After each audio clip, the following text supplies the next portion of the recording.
Vida. Foi ali que eu aumentei o meu cardápio de jogos. Para ter mais opções. Você, quando a gente conversou também em um outro momento, até você falou, eu não sei se eu sou gamer, eu sou só viciada nesses joguinhos de celular. Sim. Aproveitando até que temos uma médica aqui conversando com a gente, o quanto que você associa isso realmente a um uso abusivo, ao vício? O que a gente deveria se atentar nesse uso? O que você acha? Olha, eu acho que, assim, eu não sou uma especialista nisso, né? Claro. Então eu vou falar daquilo que eu acho pelo meu bom senso, muito mais pelo meu tempo de vida do que propriamente na condição de médica, né? Mas eu acho que tudo que atrapalha o desenvolvimento e o desenrolar do seu dia a dia e os seus compromissos, tudo que vai para além daquilo que é aceitável, não deve rolar. Esse cara conseguiu uma boa solução, né? Que ele trabalha com aquilo que lhe dá prazer, com aquilo que lhe diverte. Eu não posso nem falar que é só que lhe dá prazer, porque eu sou médica por escolha e o meu trabalho me dá prazer. Sim. Né? Tanto que eu estou aposentada e continuo trabalhando e não pretendo parar de trabalhar, porque o trabalho é uma coisa que eu gosto de fazer. Mas não posso dizer que é exatamente divertido, né? E o seu trabalho é divertido, né? Então é diferente você. Mas assim, criança que às vezes não faz o dever de casa, não estuda, não vai numa aula de natação, não joga futebol, não tem um dia desses eu estava ouvindo o Francisco Bosco, naquele programa Papo de Segunda, que eu gosto muito, ele falando que as crianças hoje fazem cada vez menos atividades síncronas com outras crianças. Né? Então, acho que é uma coisa que a gente precisa estimular. Exato. Então, a gente não pode deixar a criança ficar direto naquilo. Né? Assim como adultos, né?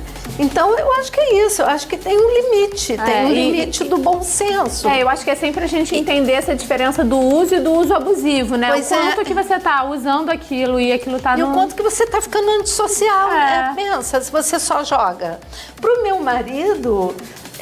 ele não está aqui presente para se defender, mas eu posso dizer, ele é um antissocial por natureza.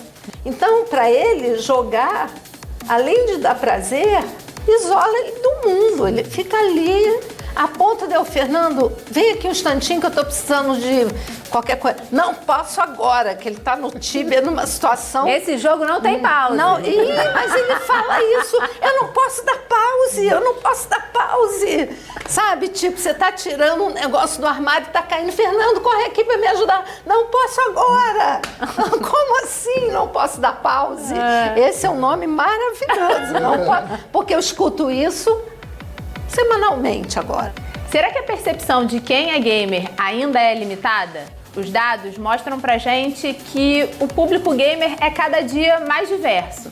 E a gente vê isso no quadro Pet de Insights. É claro que quando a gente fala de games, a gente imagina os mais jovens, os adolescentes, e eles de fato representam a maior parte da população gamer, né? Mas hoje a gente tem 8% dos nossos gamers que tem mais de 50 anos, né? Em números absolutos, isso daria 11,8 milhões, né? Ou seja, quase 12 milhões de gamers brasileiros com acima dos 50 anos, né?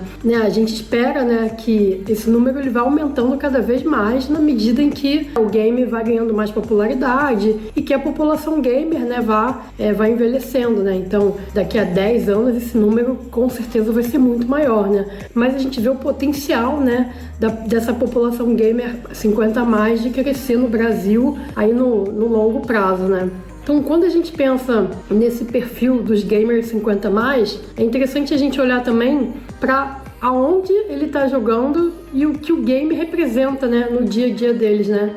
A gente tem quase empatado, né, 5,9% jogadores de 50 a mais no console, 6% no computador e 9,5% no smartphone, né, no celular. Então a gente tem aí um leve destaque, né, para os jogadores de celular, que, né, tendem a ser os jogadores mais casuais, né, mas apesar de eles não se identificarem tão forte, né, como gamers, a gente pode sim afirmar que eles são gamers, né, eles estão jogando, muitos estão fazendo live, gerando conteúdo, se descobrindo creators, né, e a gente tem os jogadores de console e de computador que nesse momento da vida pode jogar ali, né, com mais calma, dedicar mais tempo ao seu hobby, né, uma vez que você é gamer e tem aquilo como hobby, como amor, ele nunca sai de cena, né, chega um momento em que você pode reviver aquela nostalgia, redescobrir o game, né, voltar a jogar, né, eu acho que tem muitos gamers se descobrindo o game pela primeira vez nos 50 mais, mas também tem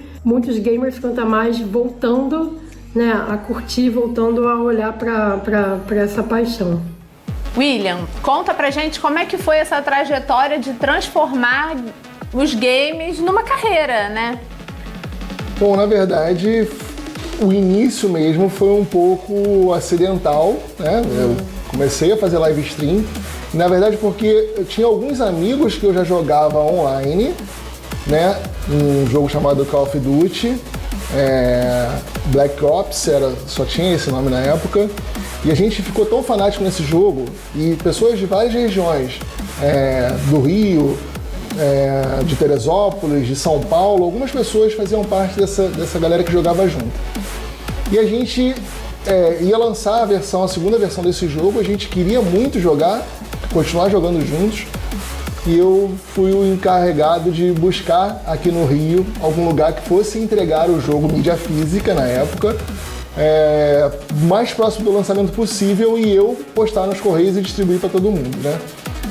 E eu consegui, e o pessoal falou, pô, não, mas começa a transmitir e tal. Eu falei, tá bom. Sendo que, voltando um pouquinho atrás, né? Muita gente conhece a Twitch. Eu digo que eu conheço a Twitch antes dela ser Twitch. Chamava Justin TV, que era uma plataforma. E através do PlayStation 3 eu já tinha uma conta nessa plataforma. Quando virou Twitch, e aí chegou esse momento, eu falei, tá bom, então eu vou criar um canal. E aí comecei a fazer o live stream através dali, desse jogo, com esses amigos.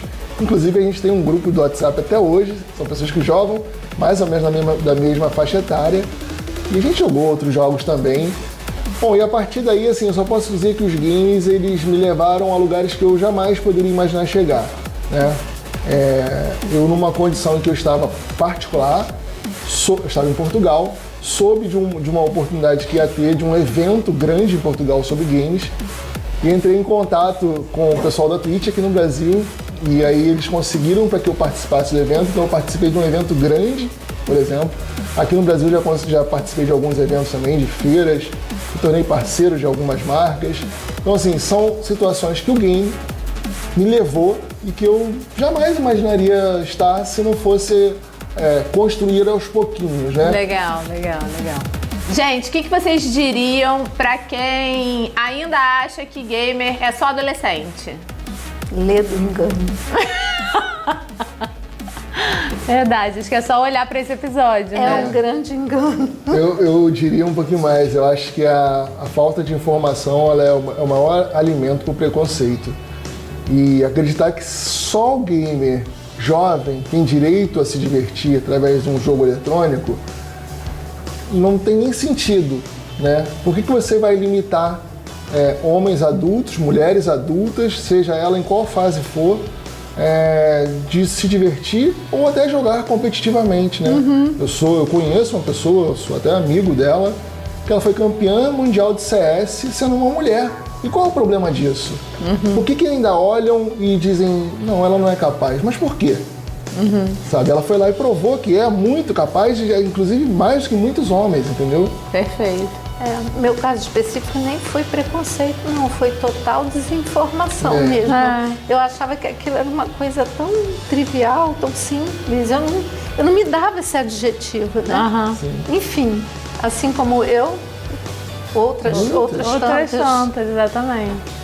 É isso, gente. Muito obrigada por partilharem a história de vocês. Eu tenho certeza que tem bastante gente que está assistindo a gente em casa agora, que está se descobrindo gamer a partir desse episódio. Eu agradeço a oportunidade e fica o meu recado. Joguem, divirtam-se e é a melhor coisa para fazer nesse momento. Eu acredito que gamer não é sobre o tempo que você passa jogando, nem sobre o tipo de jogo que escolhe.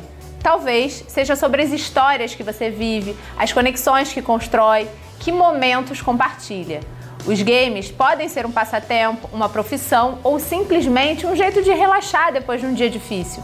Pode ser aquilo que nos conecta com amigos, filhos, pais ou até mesmo com nós mesmos. No fim, não importa se você joga no PC, no console, no celular, se você já riu, se emocionou ou já sentiu aquela vontade de jogar só mais uma partida, você faz parte desse universo. E você, já parou para pensar se é gamer e nunca percebeu? Me conta nas redes sociais e até o próximo episódio de Esse Jogo Não Tem Pause.